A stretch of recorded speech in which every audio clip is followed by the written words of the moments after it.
लोग Lucent GK का part 18 करेंगे और ये भूगोल का पहला जो है आएगा पार्ट। इसी तरह से भूगोल का हम पूरा पार्ट कंप्लीट करेंगे। पहले इतिहास का हमने कंप्लीट कर दिया है। यदि आपने नहीं देखा है तो मेरे चैनल के माध्यम से आप देख सकते हैं। मेरा चैनल नाम है मिश्रा स्टडी नवगछिया, जो कि काफ़ी इंपॉर्टेंट होगा आप लोगों के लिए। तो पहला प्रश्न आप लोग देख सकते हैं कि सर्वप्रथम भूगोल शब्द का प्रयोग किसने किया था। तो सर्वप्रथम भूगोल शब्द का प्रयोग किया था एरेटोस्थनीज ने। विश्व ग्लोब का निर्माता किसे कहा जाता है, तो मार्टिन बेहम को। क्वेश्चन नंबर 3 है कि विश्व मानचित्र के निर्माण करता कौन है, तो इसके निर्माण करता है एनेक्सीमेंडर। ब्रह्मांड में विस्फोट की घटना कब घटी थी, तो 13.7 अरब वर्ष पहले। क्वेश्चन नंबर 5 है कि सौरमंडल का विकास कब हुआ था, तो सौरमंडल का विकास हुआ था 4.5 अरब वर्ष पूर्व। ब्रह्मांड का व्यास कितना है, तो 10⁸ प्रकाश वर्ष है। क्वेश्चन नंबर 7 है कि मंदाकिनी को सबसे पहले किसने देखा था, तो यह देखा गया था गैलीलियो के द्वारा। मंदाकिनी क्या है, तो तारों के समूह को कहा गया है मंदाकिनी। क्वेश्चन नंबर 9 है कि आकाश गंगा की सबसे नज़दीकी मंदाकिनी को क्या नाम दिया गया है, तो यह नाम दिया गया है देवयानी। सभी तारों का जन्म किसमें होता है, तो निहारिका में जन्म होता है। क्वेश्चन नंबर 11 है कि निहारिका क्या है, तो निहारिका जो है एक ब्रह्मांड नर्सरी है जहाँ तारों का जन्म होता है। सौरमंडल के सबसे समस्त ऊर्जा का स्रोत क्या है, तो सूर्य है। क्वेश्चन नंबर 13 है कि सूर्य का केंद्रीय भाग क्या कहलाता है, तो इसका केंद्रीय भाग कहलाता है क्रोड यानी कोर। सूर्य के केंद्र का तापमान कितना है, लगभग 1.5 करोड़ डिग्री सेल्सियस है। क्वेश्चन नंबर 15 है कि सूर्य के बाहरी सतह का तापमान कितना है, तो इसका तापमान है 6000 डिग्री सेल्सियस। सूर्य के केंद्र पर किस प्रकार की अभिक्रिया होती है, तो नाभिकीय संलयन अभिक्रिया। क्वेश्चन नंबर 17 है कि सूर्य की दीप्तिमान सतह को क्या कहते हैं, तो दीप्तिमान सतह को कहते हैं प्रकाश मंडल। सूर्य ग्रहण के समय सूर्य के दिखाई देने वाले भाग को क्या कहा जाता है, तो सूर्य किरीट यानी कोरोना कहा जाता है।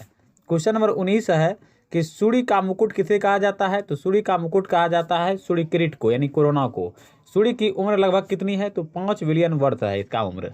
क्वेश्चन नंबर 21 है कि भविष्य में सूर्य द्वारा ऊर्जा देते रहने का समय कितना है, तो इसका समय है 10⁻11 वर्ष। सूर्य के प्रकाश को पृथ्वी तक पहुंचने में कितना समय लगता है, तो 8 मिनट 16.6 सेकेंड। क्वेश्चन नंबर 23 है कि प्रारंभ में किसे संपूर्ण ब्रह्मांड का केंद्र माना जाता था, तो पृथ्वी को माना जाता था। किसने बताया कि सूर्य ब्रह्मांड के केंद्र पर है तथा ग्रह इसकी परिक्रमा करते हैं, तो कॉपरनिकस ने बताया था यह। क्वेश्चन नंबर 25 है कि ग्रह कक्षाओं के नियमों की खोज किसने किया था, तो यह खोज किया था जोहानेस केपलर ने। किसने सिद्ध किया कि सूर्य के चारों ओर प्रत्येक नक्षत्र का मार्ग दीर्घवृत्ताकार है, तो केपलर ने यह सिद्ध किया था। क्वेश्चन नंबर 27 है कि सूर्य का व्यास कितना है, तो सूर्य का व्यास है 13,92,000 किलोमीटर। सूर्य हमारी पृथ्वी से कितना गुना बड़ा है, तो 13 लाख गुना बड़ा है। क्वेश्चन नंबर 29 है कि पृथ्वी को सूर्य ताप का कितना भाग मिलता है, तो 2 अरबवां भाग मिलता है। मध्य रात्रि का सूर्य कहाँ दिखाई देता है, तो आर्कटिक क्षेत्र में। क्वेश्चन नंबर 30 है कि ग्रहों की संख्या कितनी है, तो ग्रहों की संख्या है 8। पार्थिव ग्रह किसे कहा जाता है, तो बुध, शुक्र, पृथ्वी एवं मंगल को। क्वेश्चन नंबर 32 है कि किन किन ग्रहों को नंगी आंखों से देखा जा सकता है, तो यह है मंगल, बुध, बृहस्पति, शुक्र एवं शनि। सबसे बड़ा एवं सबसे छोटा ग्रह कौन सा है, तो सबसे बड़ा ग्रह है बृहस्पति एवं सबसे छोटा ग्रह है बुध। क्वेश्चन नंबर 34 है कि सूर्य से सबसे निकट का ग्रह कौन सा है, तो सबसे निकट का ग्रह है बुध। सूर्य से सबसे दूर का ग्रह कौन सा है, तो वरुण है। क्वेश्चन नंबर 36 है कि न्यूनतम द्रव्यमान वाला ग्रह कौन सा है, तो न्यूनतम द्रव्यमान वाला ग्रह है बुध। अधिकतम द्रव्यमान वाला ग्रह कौन सा है, तो अधिकतम द्रव्यमान वाला ग्रह है बृहस्पति। क्वेश्चन नंबर 38 है कि शुक्र एवं अरुण के घूर्णन की दिशा किस ओर है, तो इसकी दिशा है पूर्व से पश्चिम की ओर। सबसे छोटा एवं सबसे हल्का ग्रह कौन सा है, तो बुध है। क्वेश्चन नंबर 40 है कि बुध सूर्य की परिक्रमा कितने दिनों में करता है, तो यह करता है 88 दिनों में। पृथ्वी के सबसे निकट सबसे चमकीला एवं सबसे गर्म ग्रह कौन है, तो यह है शुक्र।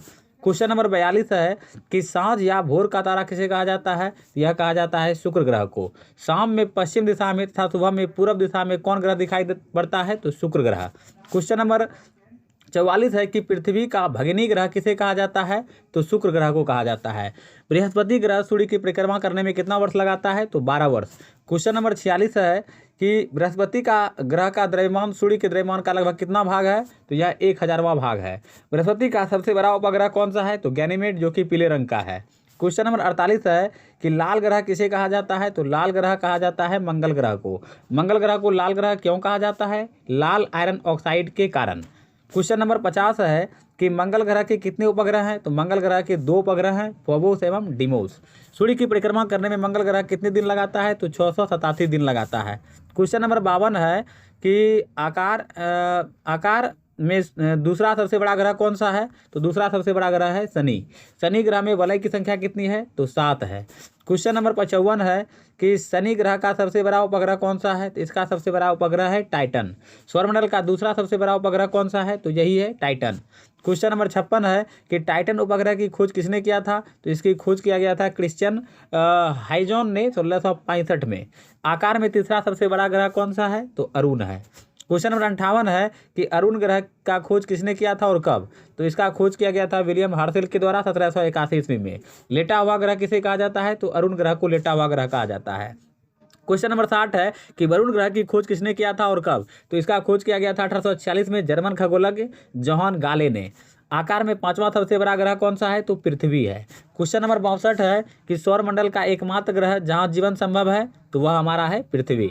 पृथ्वी का औसत व्यास कितना है? तो 12,742 किलोमीटर इसका औसत व्यास है। क्वेश्चन नंबर 64 है कि सूर्य से पृथ्वी की दूरी कितनी है? तो इसकी दूरी है 14.96 करोड़ किलोमीटर।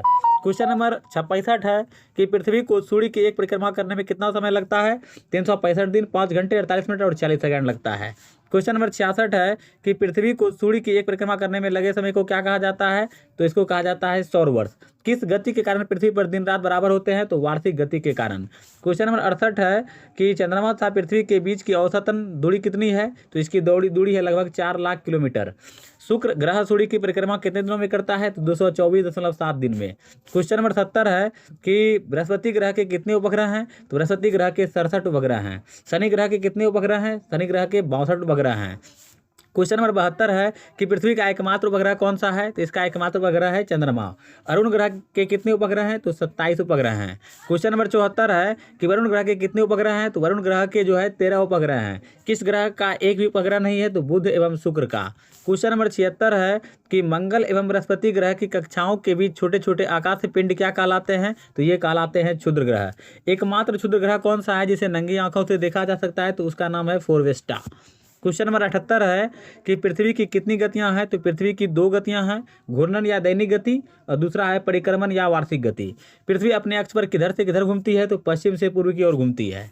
क्वेश्चन नंबर 80 है कि पृथ्वी सूर्य के सबसे निकट कब होता है? तो यह होता है 3 जनवरी को, जिसे उपसौर कहा जाता है।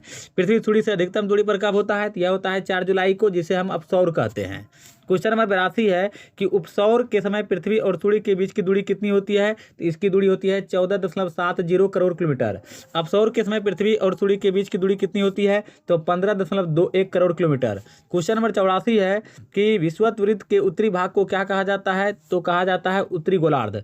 विषुवत वृत्त के दक्षिणी भाग को क्या कहा जाता है? दक्षिणी गोलार्ध कहा जाता है। क्वेश्चन नंबर 86 है कि भूमध्य रेखा से एक समान कोणीय दूरी वाले स्थानों को मिलाने वाली रेखा को क्या कहते हैं? तो इस रेखा को कहते हैं अक्षांश रेखा। भूमध्य रेखा के उत्तर में स्थित अक्षांश रेखा को क्या कहा जाता है? तो उत्तरी अक्षांश कहा जाता है। क्वेश्चन नंबर 88 है कि भूमध्य रेखा के दक्षिण में स्थित अक्षांश रेखा को क्या कहा जाता है? तो दक्षिणी अक्षांश कहा जाता है। 2 अक्षांश रेखाओं के मध्य की दूरी कितनी होती है? तो 111 किलोमीटर होता है। क्वेश्चन नंबर 90 है कि कर्क रेखा किन किन देशों से होकर गुजरती है? तो यह जो है ताइवान, चीन, म्यांमार, बांग्लादेश, भारत, ओमान, संयुक्त अरब अमीरात, सऊदी अरब, मिस्र, लीबिया, नाइजर, अल्जीरिया, मारितानिया, पश्चिमी सहारा, बहामास एवं मैक्सिको से होकर गुजरती है। क्वेश्चन नंबर 91 है कि मकर रेखा किन किन देशों से होकर गुजरती है? तो मकर रेखा जो है Chile, Argentina, Paraguay, Brazil, Namibia, Botswana, दक्षिण अफ्रीका, मोजाम्बिक, मेडागास्कर एवं ऑस्ट्रेलिया से होकर गुजरती है। क्वेश्चन नंबर 92 है कि विषुवत रेखा किन किन देशों से होकर गुजरती है? तो यह गुजरती है Ecuador, Colombia, Brazil, Gabon, Congo गणराज्य, लोकतांत्रिक कांगो गणराज्य, Uganda, Kenya, Somalia, Maldives, Indonesia तथा किरिबाती से होकर गुजरती है। याद रखिएगा, इसको 2 बार 3 बार पढ़िएगा तो याद हो जाएगा आपको। क्वेश्चन नंबर 93 है कि उत्तरी तथा दक्षिणी ध्रुव को मिलाने वाली रेखा को क्या कहा जाता है? तो देशांतर रेखा कहा जाता है। क्वेश्चन नंबर 94 है कि पृथ्वी द्वारा 1 डिग्री देशांतर की दूरी तय करने में कितना समय लगता है? तो 4 मिनट लगता है। क्वेश्चन नंबर 95 है कि 2 देशांतर रेखाओं के बीच की दूरी किस नाम से जाना जाता है? तो गोले के नाम से जाना जाता है। क्वेश्चन नंबर 96 है कि सूर्य के उत्तरायण और दक्षिणायन की सीमा को क्या कहते हैं? तो संक्रांति कहा जाता है। क्वेश्चन नंबर 97 है कि संपूर्ण पृथ्वी पर दिन और रात कब बराबर होते हैं? तो 23 सितंबर और 21 मार्च को। सूर्य सूर्य ग्रहण कब लगता है? तो सूर्य एवं पृथ्वी के बीच चंद्रमा के आने के कारण से सूर्य ग्रहण लगता है। क्वेश्चन नंबर 99 है कि सूर्य ग्रहण कब लगता है? सूर्य ग्रहण अमावस्या को लगता है, लेकिन प्रत्येक अमावस्या को नहीं लगता है। क्वेश्चन नंबर 100 है कि चंद्र ग्रहण कब लगता है? तो जब सूर्य और चंद्रमा के बीच पृथ्वी आ जाती है तो चंद्र ग्रहण लगता है। इस तरह से 100 क्वेश्चन आज मैंने जो है भूगोल का कराया।